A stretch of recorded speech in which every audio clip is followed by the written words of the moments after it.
The date of this modern miracle was August 17, 1887. Garvey was a man who, in retrospect, was far ahead of his time. This is clearly proven by the fact that his ideologies have resurfaced today and could be considered a major factor in the liberation of African peoples the world over.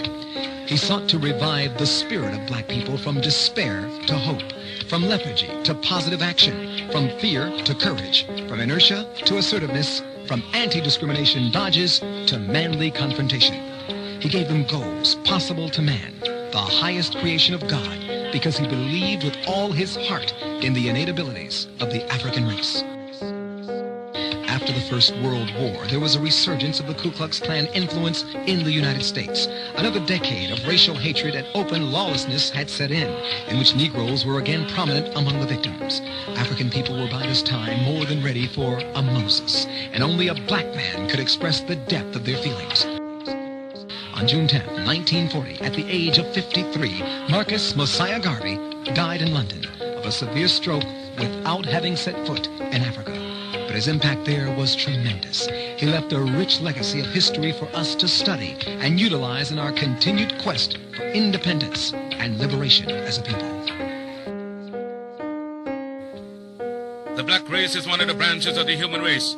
As a section of humanity, he occupies a position in the world at the present time most unfavorable and most uncomfortable. The black people are subjects of ostracism. It is sad that our humanity has shown us no more love, no greater sympathy than we are experiencing. Wheresoever you go throughout the world, the black man is discarded, is ostracized, is relegated to the lowest in things, social, political, and economical. This therefore suggests a problem and one that must be solved. We in this section of the world are not entirely free from this unkind, unsympathetic, and uncharitable behavior of the groups or races around us. But since man has been placed on his own responsibility, whether he be black, white, or yellow, he must act on his own account. We will not unduly whine or complain, but reason among ourselves and see what can be done to remedy this state of affairs. Life is a conflict. You have to fight your way through it, whether you will it or not. Those of us who are able to fight most stubbornly live, accomplish most, and to them go the laurels, the palms, and triumph of our civilization and world. We unfortunately have not been trained nor educated to the truths of life, paradoxically so. He has shown us no more love, no greater sympathy than we are experiencing. Wheresoever you go throughout the world, the black man is discarded, is ostracized, is relegated to the lowest in things, social, political, and economical. This therefore suggests a problem and one that must be solved.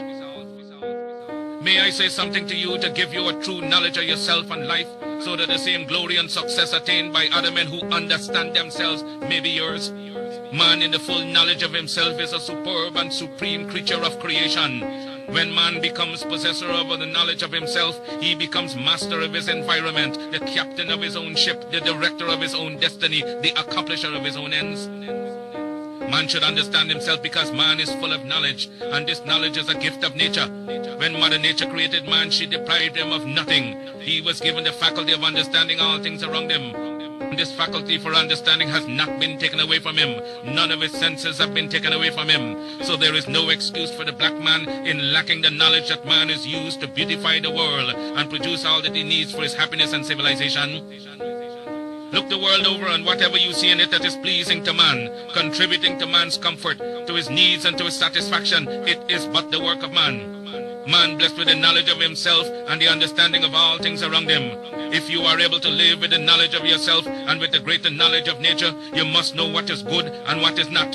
You must know what is finite. You must know that which is material, physical, and otherwise is at your disposal to create or otherwise use.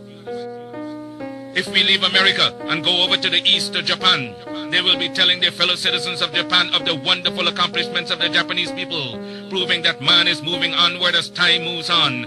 But you have hated yourselves as you have done in previous years. You have shown malice, prejudice, and hate to each other. And the result is that while other races have made progress, while India has made progress towards nationalism, while Ireland has made progress towards republicanism, while the whole world has made progress in man's accomplishments, you still stand fighting yourselves, dishonoring yourselves, showing no disposition toward that higher life so that you will be abundantly blessed. So reflect and think that you were created for some purpose other than exhibiting malice toward your neighbor or fellow men of your own race. What a pity it is that we cannot stand united without the written law. There is no written law compelling other races to stand together. They are brought together by the gentle touch of nature. The unwritten law of nature causes them to stand together on all occasions. So wheresoever you find them in the field, that one gentle touch of nature causes them to stand together, if need be, die together. But with the black man, you can preach to him from the pulpits. You lecture from the platforms, from the byways and the hedges. The spirit of cooperation, but he will not cooperate. You talk to him gently, you try talking harshly to him, he still will not cooperate.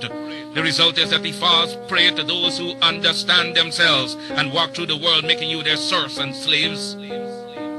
You must acquire an understanding of yourselves. Look around you. See the smiling pictures of nature, the beautiful hedges, the wonderful mountains, the wonderful vegetation all around. But because of your disposition to each other, you live in suffering, in want, in penury, and in debt. You lack the gentle touch of nature, love for each other. You hate yourselves. Black men, and what is wrong with you? Why have you no affection for yourselves? Could I hope to see you living among yourselves as the people I've spoken of? Living in charity, love, and in sympathy with each other? It can be done. I wonder if you will adapt that course. Isn't it easier to enjoy prosperity than to live in ignorance and darkness? Why select the worst out of nature? Nature never gave pain, suffering, and death to the world. It was man himself who selected death, pain, and sorrow. I wonder if I cannot inspire you to select between good and evil.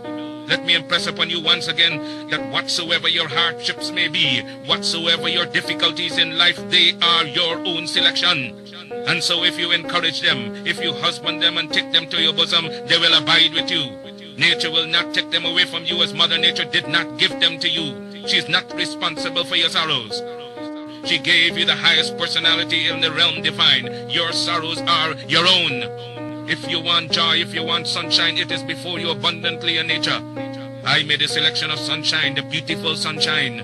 I made a selection to laugh with the moon, to laugh with the stars, and sing with the birds of the forest and of the wilderness, to join in the rhythmic music of the winds that sing from east to west and from north to south.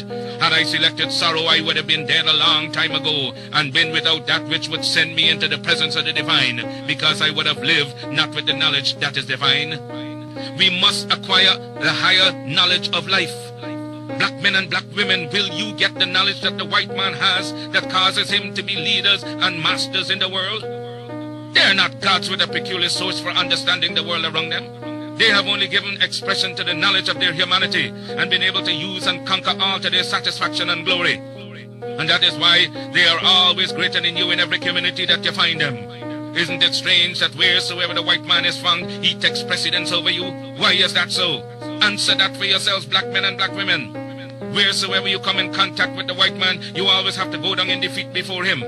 Whether it be in England, in France, or in America, you always have to go down to the white man, and yet he has 2 eyes, 2 feet, 2 hands, same passions, same senses and feelings as you have. Your feet are not put on opposite sides, now your hands turned around the other way. But it's because you fail to use your will, your knowledge, and your mental faculty to the point where you will enjoy life around you. I'm only here and not in the gutters and in the pond of despair because I use my intelligence. And I swear that no man alive shall ever use his intelligence in understanding the works of nature more than I. I shall rise as high as he ascends. I shall meet him on the same platform of mental equality and fight him till thy kingdom come, because nature created us equal. I want you to make up your minds as I've made up my mind years ago. Make up your mind that you will rise to the knowledge of your soul. Because of your ignorance, you cannot understand and decide between good and evil. You don't know whether you're doing right or wrong. With a greater knowledge of life, you're able to appreciate all things around you. I'm able to gather you here because I understand you. Understand your neighbor, your wife, your children, and you will be able to live in harmony with each other and get the best out of life. The early Africans were able to be the fathers of our civilization because they persevered in their object.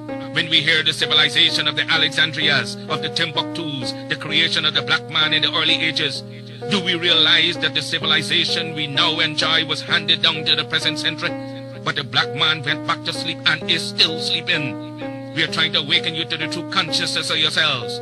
You young black men, you young black women, may we not appeal to you knowing you as we do.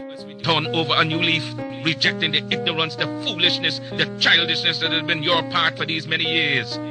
We have looked into your faces, you growing manhood, the rising generation, and no serious thought can we see registered on your countenance but the thought of vulgarity. I've been in your presence and my heart bleeds for you, the conduct you reflect. I've listened to your dirty language used to express yourselves when you could have expressed yourselves in good form. Can I appeal to the black manhood to turn over a new leaf? I'm ashamed of my black manhood, and what I've said to the black man, I also said to the black women. Your conduct is disgraceful. Young women whose personality spells respectability, at the least provocation, the filthy words they utter would almost make you turn and run away from them. A race that cannot conduct itself any better than that is bound to go down in defeat, is bound to go down in death, in hell, and in degradation. Your conduct is going to destroy you. You're driving your best friends away from you. Men will not respect you because you do not respect yourself.